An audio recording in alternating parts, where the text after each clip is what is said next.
Bonjour à tous. Aujourd'hui, je vais vous faire une petite vidéo pour vous parler de ma passion, la grande passion de ma vie, qui a été la moto.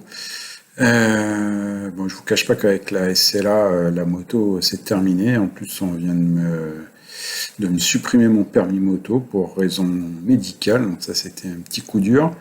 Mais de toute façon, ça faisait longtemps que je faisais plus de moto. Mais bref, tout ça pour vous raconter un peu ma vie, pourquoi la moto, les motos que j'ai eues, etc. Donc c'est parti, ça a commencé quand j'étais tout petit, je devais avoir 10 ans, par là une dizaine d'années. On allait tout le temps en vacances chez mes grands-parents à Courpierre. Courpierre, c'est dans le Puy-de-Dôme. Et des voisins, un jour, c'est au mois d'août, nous ont demandé si on voulait venir voir une course de motocross. C'était tout nouveau pour moi, hein. Je rappelle, j'étais gamin, j'avais 10 ans, je connaissais pas du tout. La moto, c'est pas du tout un truc qu'on faisait dans la famille. Et donc nous voilà partis avec mon père, avec les voisins. On est parti à Ambert où tous les ans se tenait un motocross international. Alors c'était pas un championnat du monde ou quoi que ce soit, mais c'était quand même un super bon niveau. Il y avait des pilotes de tous les pays. Et c'était la première fois que je voyais ça et ça m'a scotché. Le terrain était superbe sur une colline en dénivelé. Il y avait des montées et des descentes gigantesques. Les gars, ils avionnaient comme des fous.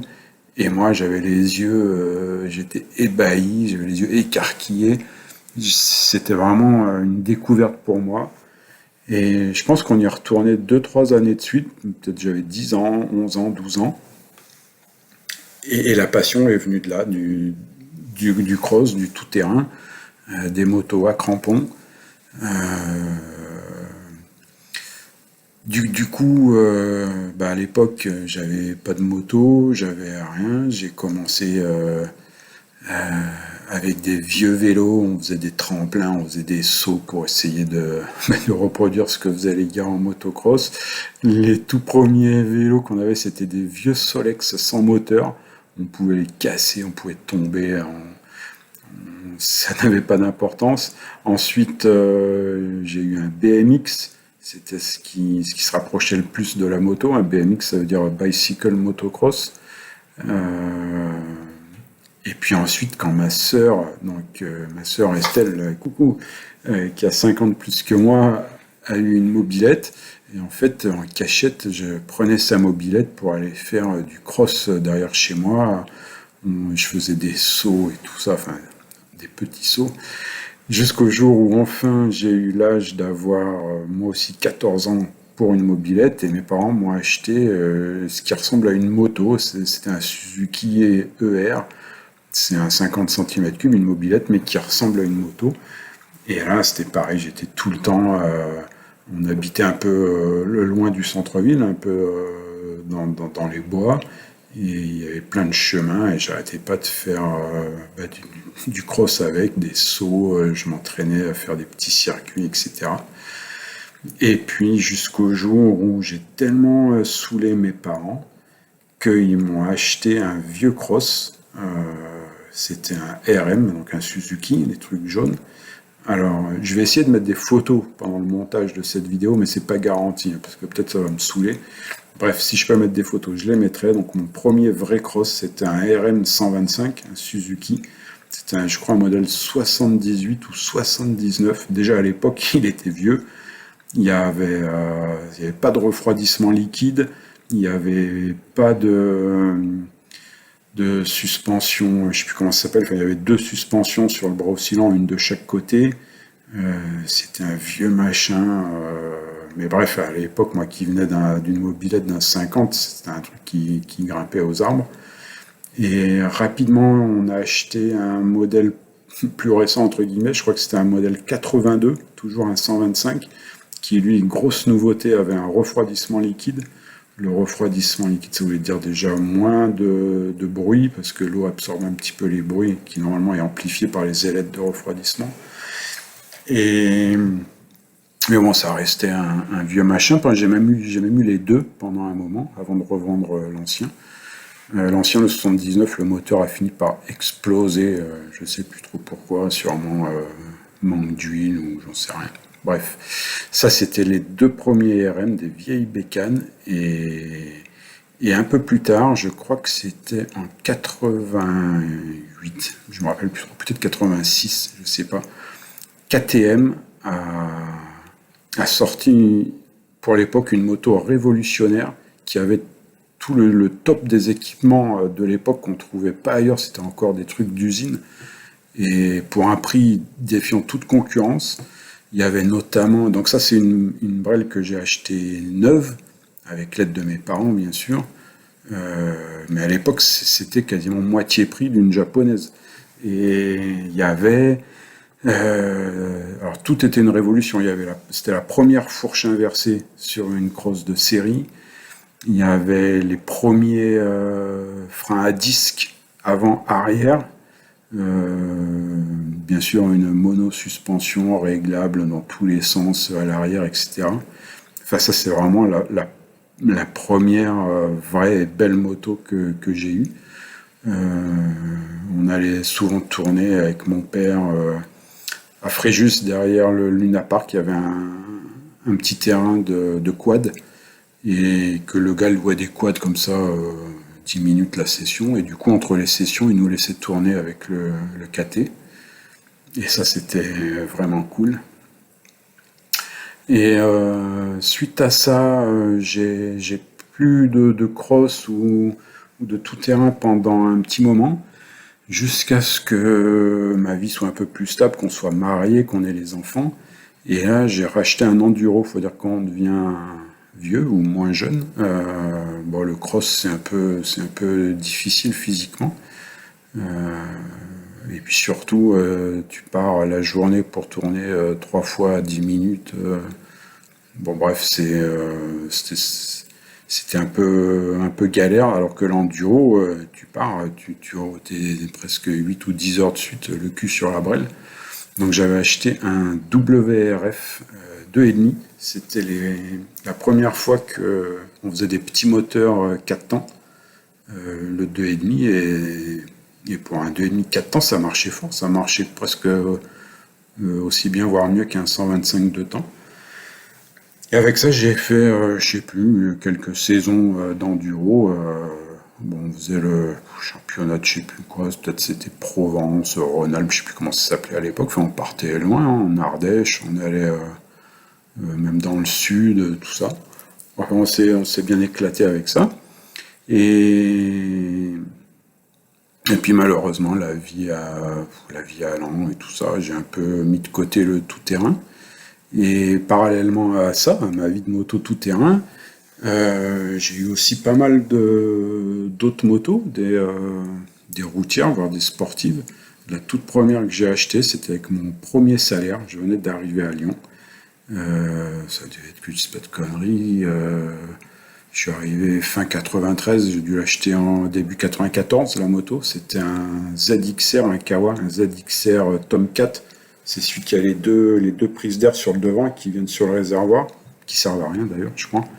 Mais ça marchait, ça envoyait du bois, ça. Et en plus, c'est une Kawa, un moteur super rageur et tout ça. Enfin, c'est éclaté avec ça. J'ai connu Delphine, j'avais le Kawa. Bon, il était vieux, je sais plus quelle année il avait, mais quand j'ai acheté, c'était déjà une vieille bécane, il avait déjà des bornes. Et du coup, on l'a fait reprendre et on a acheté un CBR 900. Le CBR 900, il était super récent, il était pas tout neuf, mais il avait, je sais pas, peut-être 10 000 bornes à tout casser. Il était super propre, super beau. Pareil, je vais essayer de mettre des photos. C'était une bécane, c'était très très sympa. Bon, un 900, c'est quand même un gros moteur, c'était coupleux, bon, ça prenait des tours, ça n'en pouvait plus. Et un châssis à côté du ZXR.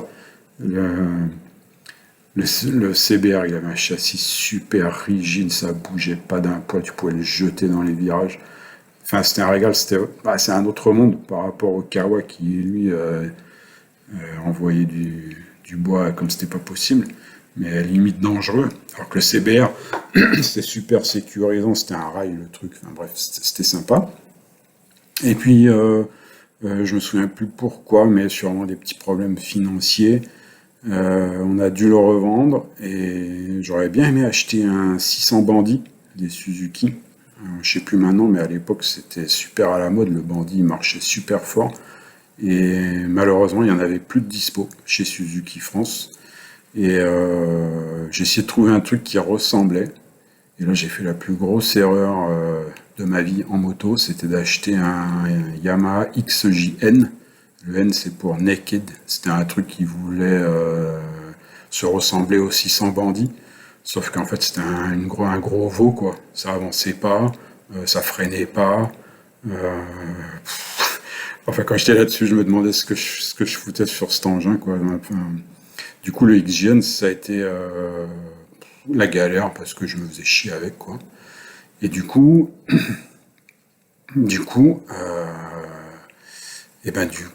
on l'a revendu et on a acheté, je crois qu'on l'a acheté neuf, un GSX-R 600. Alors là, pareil, en hyper sportive, c'était une des premières 600 qui sortait. Maintenant, c'est un peu la mode. Maintenant, c'est devenu courant avec les R6 et compagnie. Mais le GSX-R 600, c'était vraiment la petite sœur du 1100. Et ça pareil, alors ça c'était un régal, c'était super agile, ça marchait aussi super fort, ça prenait des tours à en pas finir, et on s'est bien éclaté avec ça. Je dis on parce qu'à chaque fois, il y avait Delphine, on faisait toujours de la moto à deux quasiment, elle est toujours derrière moi, d'ailleurs elle a passé son permis moto, et souvent elle allait au boulot avec le GSX-R. Donc ça c'était vraiment un bon moment, là, le moment GSX-R, c'était cool. Je sais plus pourquoi, on s'en est séparés. Bah, je sais pas pourquoi, je me rappelle plus en fait. Et là, je suis tombé dans le moment supermoto. J'ai fait des années de cross et d'enduro. J'ai eu des hyper sportives. Tout naturellement, le supermoto, c'est le truc qui me branchait quoi. Mais c'était un peu la rencontre des deux mondes.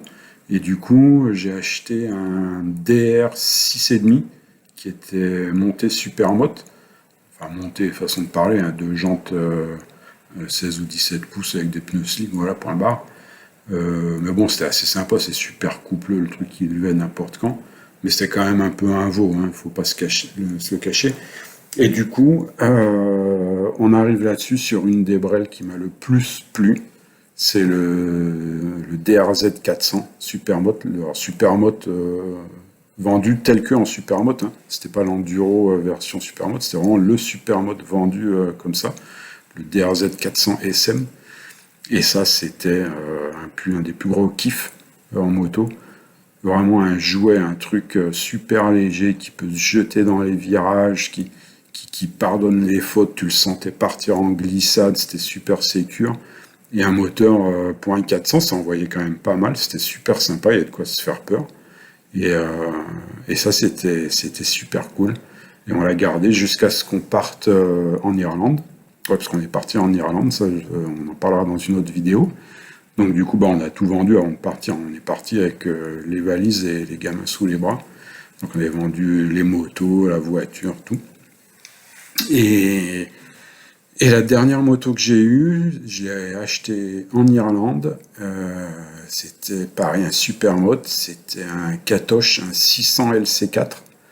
Et bon, ça marchait fort quand ça marchait parce que il était souvent en panne. Et alors, une des conneries que j'ai fait, c'est qu'en Irlande, il n'y a pas de concessionnaire, enfin, il n'y a pas d'importateur KTM. Donc, j'étais obligé de faire venir les pièces de France, de trouver des gars sur des forums qui me dépannaient, qui m'envoyaient des pièces et tout ça. Donc, j'ai un peu galéré parce qu'il marchait pas souvent, mais quand il marchait, finalement, ça marchait fort. Voilà. Euh, Tout ça pour dire que ça fait longtemps que j'ai plus de moto, donc le Katoche, j'ai dû l'acheter en 2010, le revendre en 2013 peut-être, et depuis j'ai pas eu de moto. Souvent, j'aurais bien aimé m'acheter un vrai supermoto du style un KXF, un enduro homologué, un Kawa, ou un Katoche supermotard récent, mais bon, les années passaient, et puis voilà, et puis maintenant la SC est là, plus de permis, point barre, voilà.